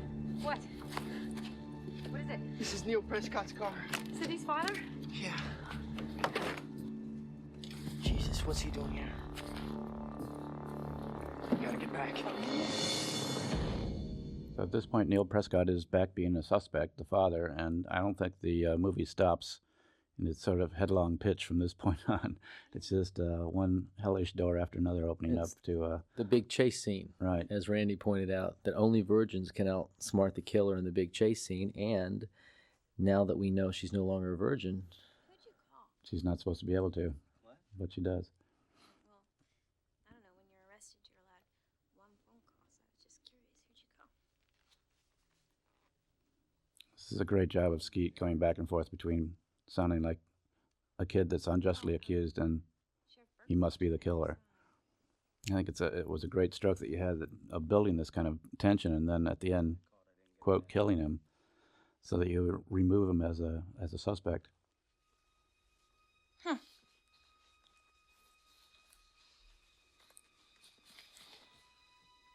You don't still think it was me, do you? I just wanted to throw in one little last bit of information that would sort of throw you off, something that you haven't even mentioned before or touched on, which was the phone call from earlier at Tatum's house.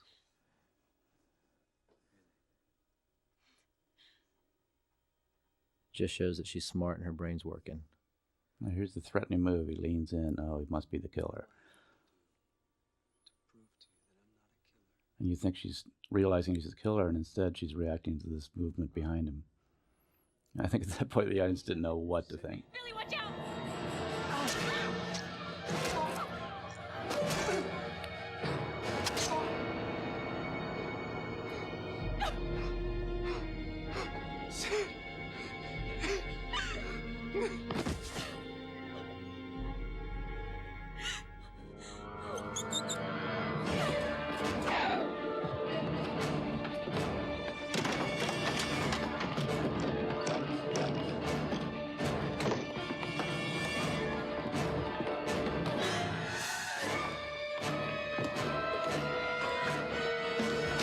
Ow. Yeah, that is the best hit. That's again Dane Farwell, just a really remarkable stuntman. I've been using him ever since Serpent and the Rainbow. He did all the stunts in the fight scenes on there.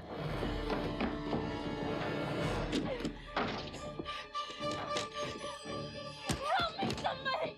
Help me!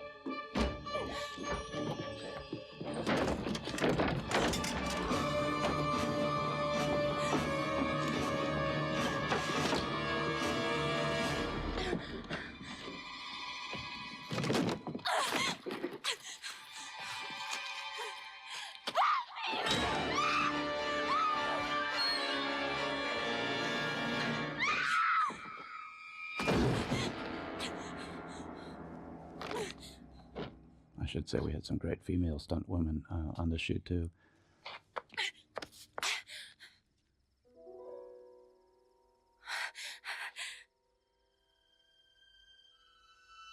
A little bit of can-be magic there, building a body that looked incredibly real. I think this was one of the most fun things you wrote for a director to do, where you have him warning the character on screen, and meanwhile he's giving himself giving the very advice he should be following himself. This actually was Skeet Ulrich playing the killer at this point. This is the one time that we had him doing that. I'll turn him behind you. Behind you, Jamie. Jamie, turn around. Oh, God, I think you turn around.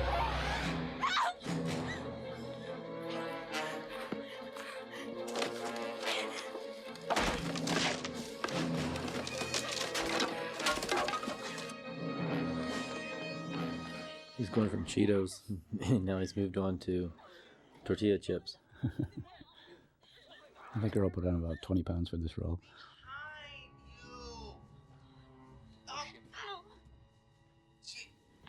Behind you, kid! Behind you! Don't go around. Third MPAA moment coming up here. Long 30-second delay.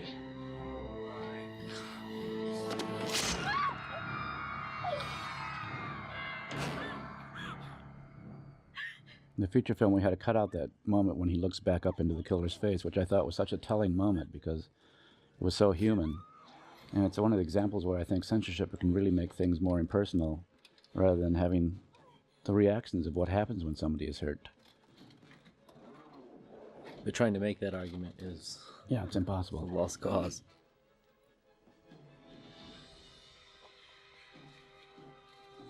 The MPAA is just a much larger version of the school board in Yes, Santa Rosa. Yeah, they're very similar mentalities, very similar.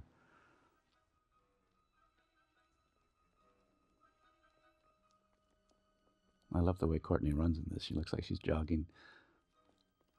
Gives that wonderful sense of a feisty woman who's got to stand up to anything to get her story. Lock yourself in it. Call the sheriff for backup. Be careful!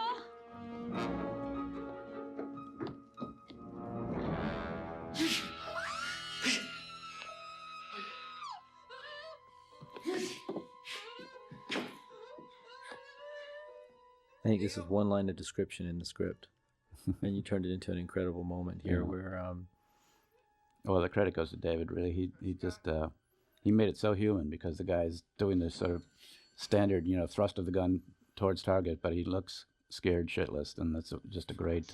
But your lay-in of the Halloween Yeah, music that's and true. it's perfect. The timing, the cue, it's all right on. Yeah, we got that on the second take, I think. It was just one of those lucky moments. Person falling down the stairs on the television in the background, right on cue. Jamie Lee, thank you.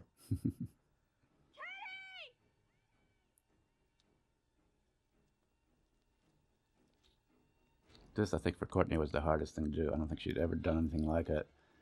And as you know, in films of this sort, there's a lot of reactions to things that aren't really there. So we had this tremendous sort of rapport going over a walkie-talkie where I was screaming all the time what was going on off screen for her. 911. What's going on? Ah! Ah!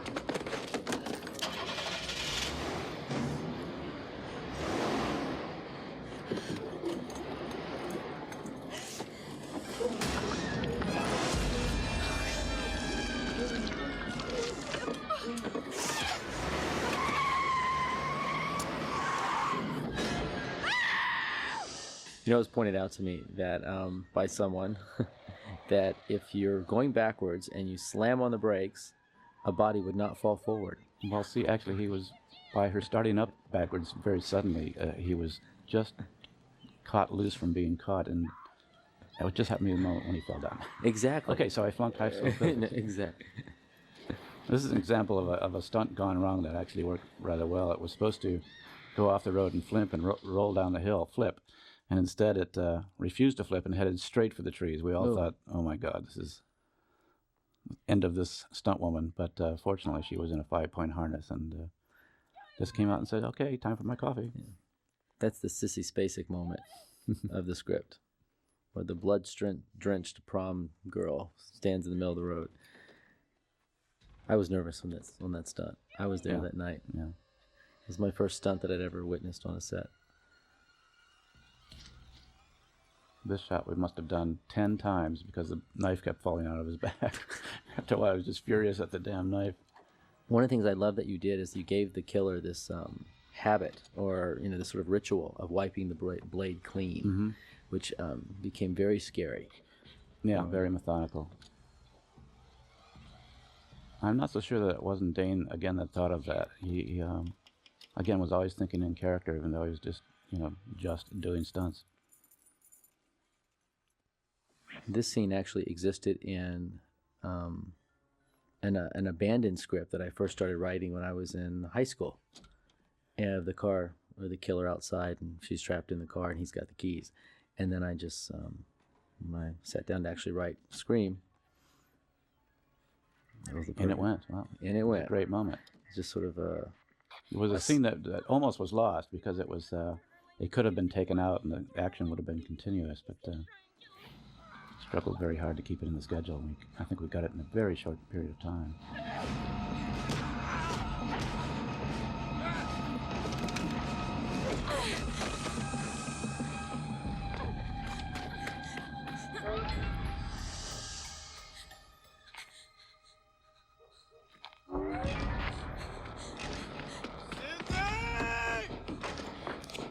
Jesus, we gotta get the fuck out of here!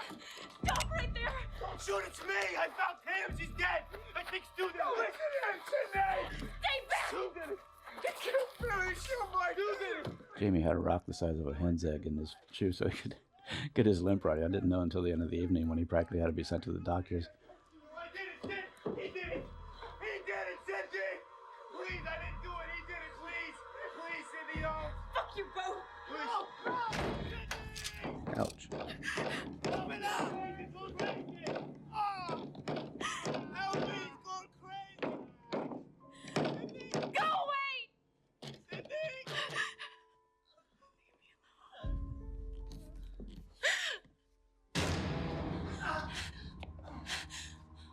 Sid!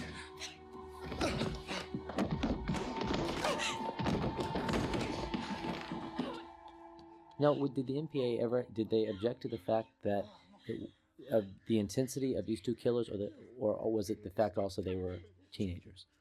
It wasn't they were teenagers so much, but it was one thing they said, it's so imitatable because they're just using a knife that you can find in the kitchen. Like, hello? I mean, I think they're really more comfortable with a sort of Rambo-ish murder mayhem where people are machine gunning and stuntmen are flying off air rams, and it's all kind of unreal. But it's when it's so personal and intimate as this film was in so many times, especially in that ending scene, they feel like, oh my God, that's too real. We can't show that to people. They'll go out and do it. Which I think is really a gross underestimating of the audience's intelligence and integrity. I agree with you completely.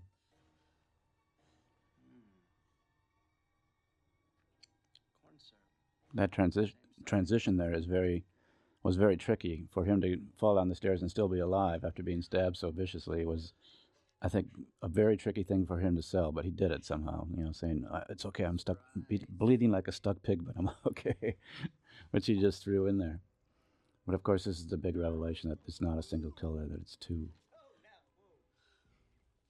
The reveal of the two killers it always concerned me because I thought people would figure it out, because there's no way if you go back on a second viewing and you realize that one person couldn't have done the killing in the first scene. Right. Or I think maybe audiences just assume you're being sloppy. Yes. And at the end of the film, they'll be able to say, it wasn't possible for that guy to have done it. But at this point, they suddenly realize, oh my God.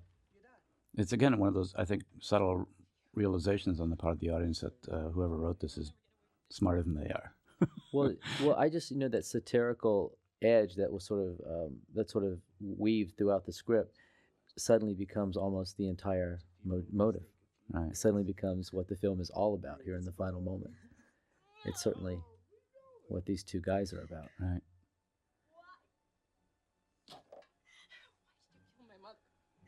Here's the over-the-shoulder business that was set up in the video store, and these guys did it pretty naturally on their own.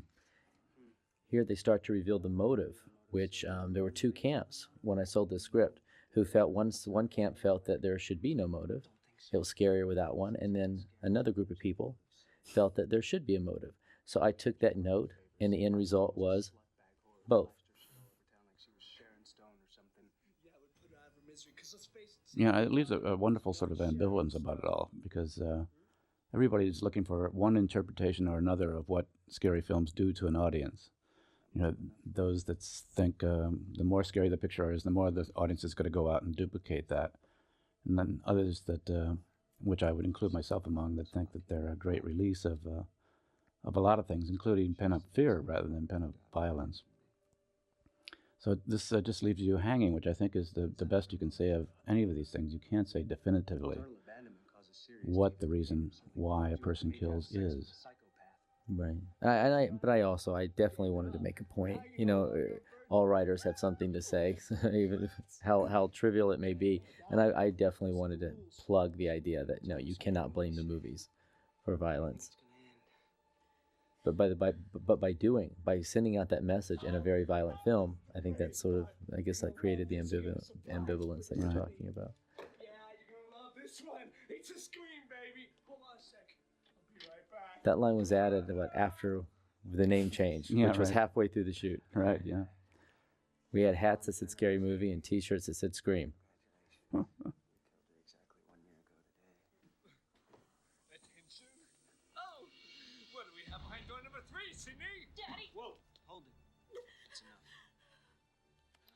No surprise here.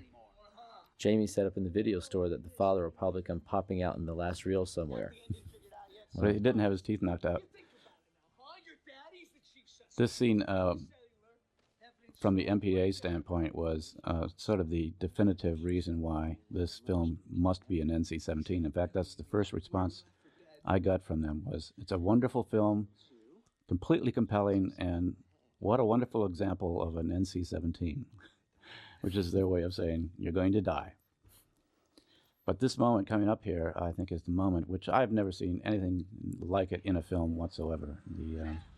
And it's where their entire plan, which is based on their casually taking a hit like this, comes falling apart because they have no clue what actual violence does to somebody until they feel it themselves, which I think is the most moral thing that could be said about this.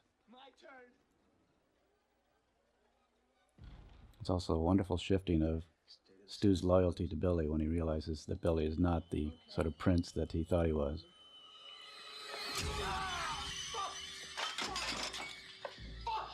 God damn it, Stu! Sorry, Billy. I guess I got a little too zealous, huh? Give me the knife. Oh. I've been in a dozen audiences watching this, and there's just this stunned silence that comes over an audience at this moment. Like they can't believe they're seeing what they're seeing.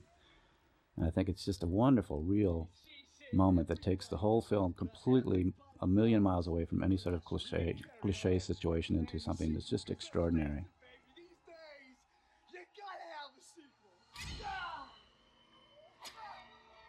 He's sick. Fucks, you've seen one too many movies. Nah, Sid, don't you blame the movies. Movies don't create psychos. I thought, again, it was a great moment where you see Billy's just out of control. He's not Mr. Cool anymore. He's just acting off of pure, violent, sort of impotent rage.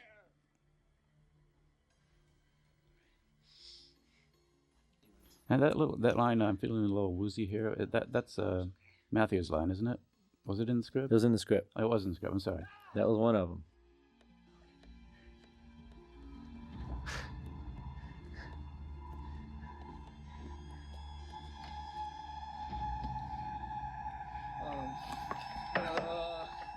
Houston, we have a problem. There's an ad lib. Yeah, that's his line. What? The gun, man, the gun. I put her right there. It's not there. Where the fuck is it? Right here, asshole. Man, I thought she was dead. She looked dead, man. Still does. I've got an ending for you. The reporter left for dead in the news van comes to. Stumbles on you two. It's a great moment here, I think, for Courtney, and she really pulls it off, where she's suddenly no more a Miss Glam. You know, she's just totally real, covered with mud and blood, but she's extraordinarily tough and real. Except she just doesn't know about safeties on semi-automatic pistols.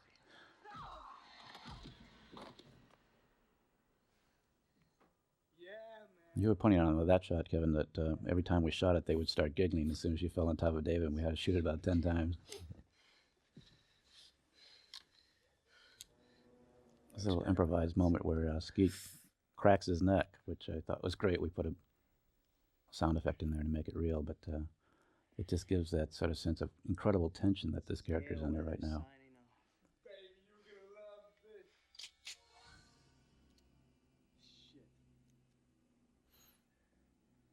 I like the way they've slowed down. They've been stabbed repeatedly, and they're not quite moving as fast as. Right. Yeah, it's where reality is settling into these kids. Fuck. Is that like the machine gun? Are you alone in the house? Bitch. There's a couple moments coming up here that were either totally improvised or accidental. One was Skeet telling her Stu to keep Matthew Lillard to keep her talking, and he improvises a couple great lines here, which are just stopped us in our tracks, and we could hardly stop from laughing while the take was going on. But his mixture of dying from bleeding and trying to keep a certain amount of dignity here, where he crosses his legs, I think are just.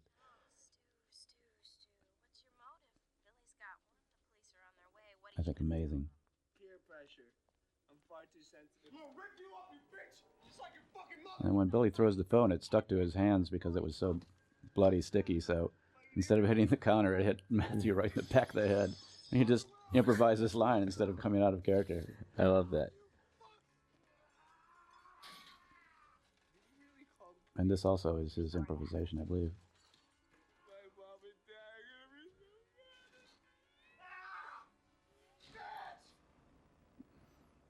Yeah, that's the ad lib.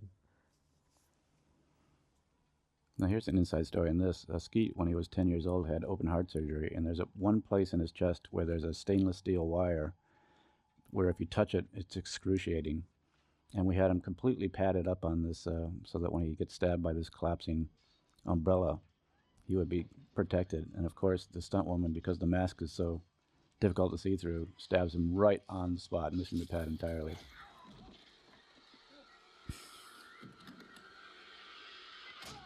Here you see she's right off the pad there. So it's a very real reaction.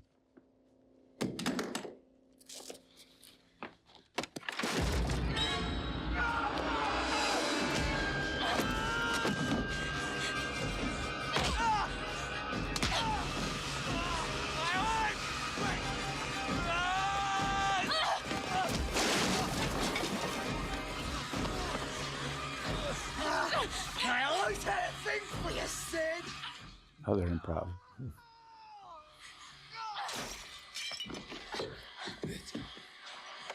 In your dreams. That was an improv too, wasn't it? In your dreams? Probably was, yeah.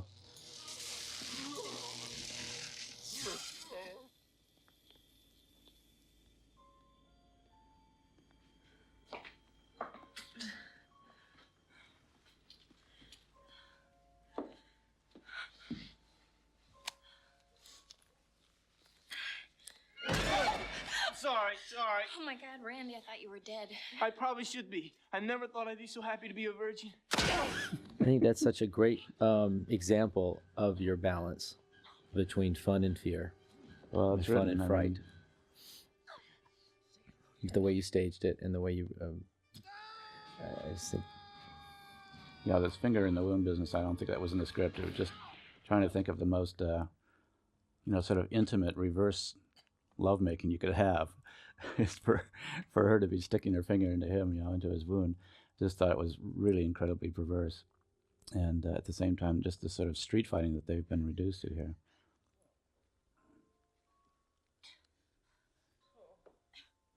This next line, I think I gave Courtney, which worked pretty well. Yeah.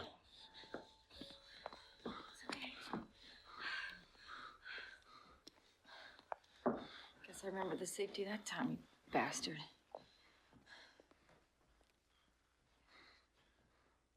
Wouldn't you say this is some of the most difficult parts of a script to write are the very ending moments, the way the last few acts? Well, particularly in this genre because of the boogeyman syndrome. Right. You're going to give them the final scare and.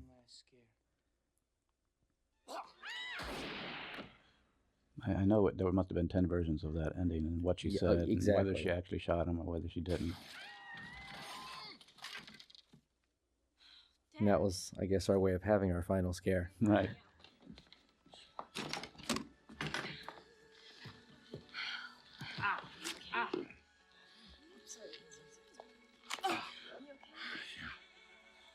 The shot of Dewey was added at the last second when we were out there and had the thing lit. I said, let's just shoot one shot of him alive just in case the audience loves him so much. And sure enough, we used it and everybody was very grateful for it. And this shot here, I think we had a chance to do 2 takes. And if I'm not mistaken, this might have even been the first take. Courtney had to get it right or else we would miss the sunrise. She did a really good job with it. Yeah. And this is all dialogue that was fed to her like 2 seconds before. 2 seconds before. Yeah. We were all sitting around writing it, remember? The boom guy. Yeah. This was actually sunset and just before our last night on this location. Okay, let's take it back to work. Come on, move it. This is my big shot.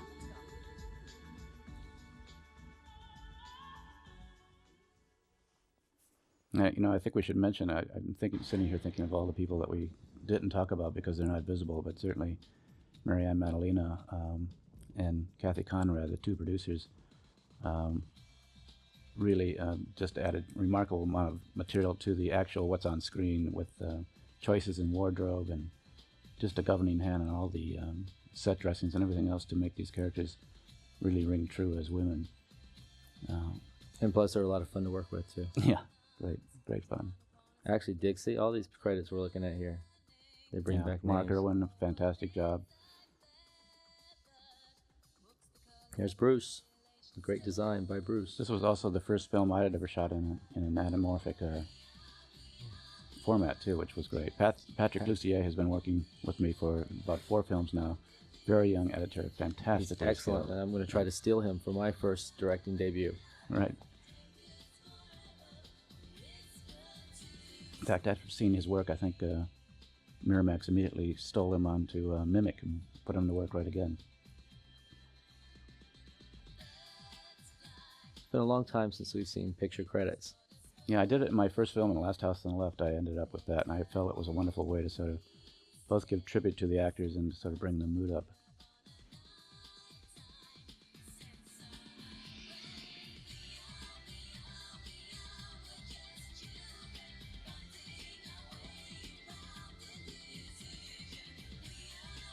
It's fun to go through a film and try to choose the 4 seconds you like best of the character,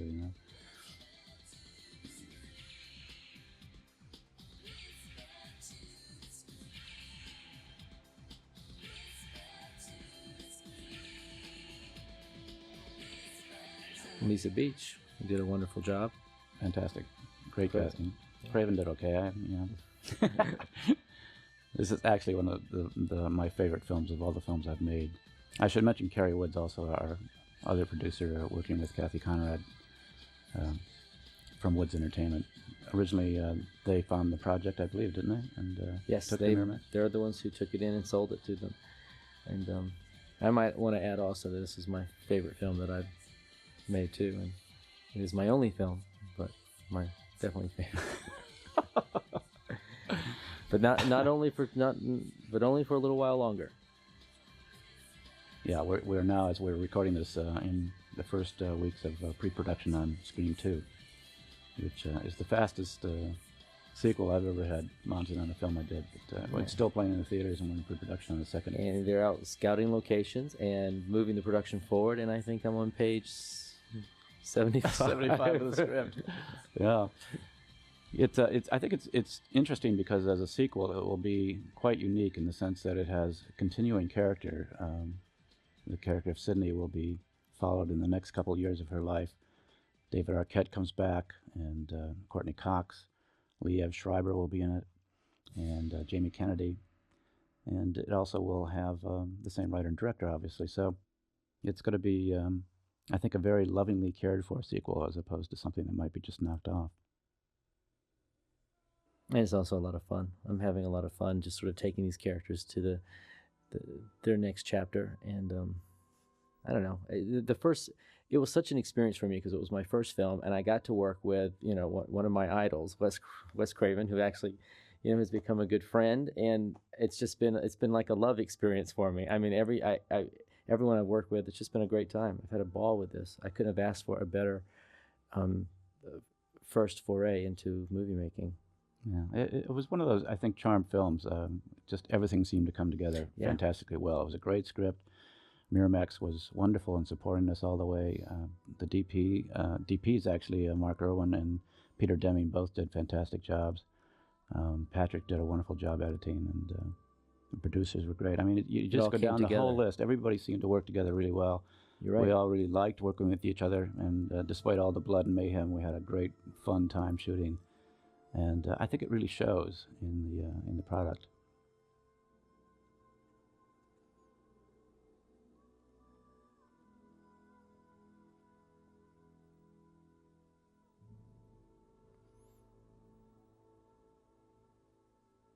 Looking at all these names, I just remember all these people and all the late nights and all the trips to the craft service and.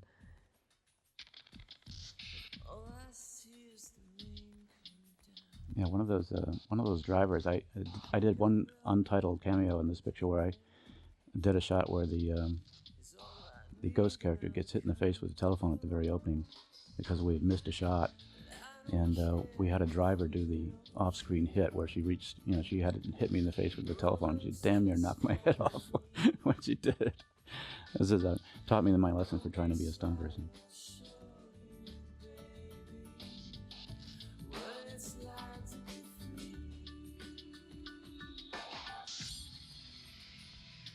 We have to comment on our final little no thanks whatsoever, don't we?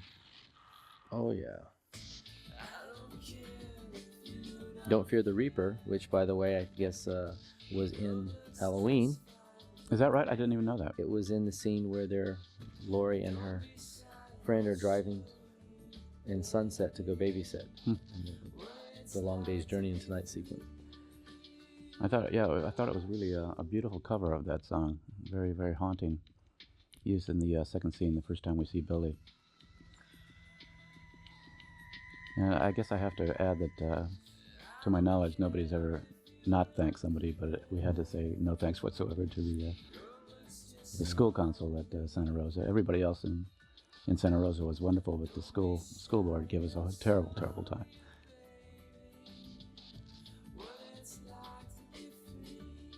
Well, been nice talking to you. Nice talking to you. I'll see you next time. Alrighty. It's a deal.